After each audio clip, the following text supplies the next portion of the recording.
മനുഷ്യൻ ചന്ദ്രനിൽ കാലുകുത്തിയതിന്റെ ഓർമ്മയിൽ വിദ്യാലയങ്ങളിൽ ചാന്ദ്രദിനാചരണം നടത്തി. ചിറ്റാറ്റുകര സെന്റ് സെബാസ്റ്റ്യൻസ് ഹൈസ്കൂളിൽ ചാന്ദ്രദിനാചരണത്തിന്റെ ഭാഗമായി കൊളാഷ് മത്സരം, റോക്കറ്റ് നിർമ്മാണ മത്സരം, ക്വിസ് മത്സരം എന്നിവ സംഘടിപ്പിച്ചു. ശുഭാംശു ശുക്ലയെ വിദ്യാർത്ഥികൾക്ക് പരിചയപ്പെടുത്തി. ഫസ്റ്റ് അസിസ്റ്റന്റ് പ്രിയ ലോറൻസ് വിജയികൾക്ക് സമ്മാനങ്ങൾ നൽകി. അധ്യാപകരായ കെ.എഫ്. റീന, ബെസി കുര്യൻ, ടി.ജെ. ബീന എന്നിവർ പരിപാടികൾക്ക് നേതൃത്വം നൽകി.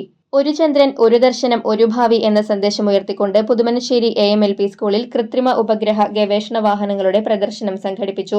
വിദ്യാർത്ഥികൾ ശേഖരിച്ച ചാന്ദ്രദിന പത്രവാർത്തകൾ ഉൾപ്പെട്ട ചുമർ പത്രിക, പതിപ്പ് എന്നിവ പ്രകാശനം ചെയ്തു. എച്ച്.എം. In charge KJ. മേജോ, അധ്യാപകരായ ഏഞ്ചൽ റോസ്, സിനി എം.എഫ്., നിജി ജോർജ്, ഇർഷാന പി.ഐ. എന്നിവർ ദിനാചരണത്തിന് നേതൃത്വം നൽകി.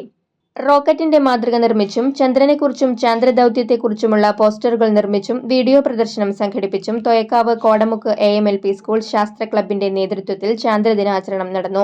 ചാന്ദ്രദിന ക്വിസ് മത്സരവും സംഘടിപ്പിച്ചു. പി.ടി.എ. പ്രസിഡന്റ് ബാബു എടമിനി പരിപാടികളുടെ ഉദ്ഘാടനം നിർവഹിച്ചു. പ്രധാനാധ്യാപകൻ ടി.യു. ജെയ്സൺ ക്ലാസ് നയിച്ചു. Mother PTA. President Jamsheena Fajaruddeen, vice president Aswathy Manikandan, Anu Varghese K, Anu KA., Femi Francis P, Jaseena AS. എന്നിവർ സംസാരിച്ചു. Pavaratty little flower LP. സ്കൂളിൽ സയൻസ് ക്ലബിന്റെ നേതൃത്വത്തിൽ ചാന്ദ്രദിനാചരണവും വിസ്മയം 2025 ശാസ്ത്രമേളയുടെ ഉദ്ഘാടനവും നടന്നു.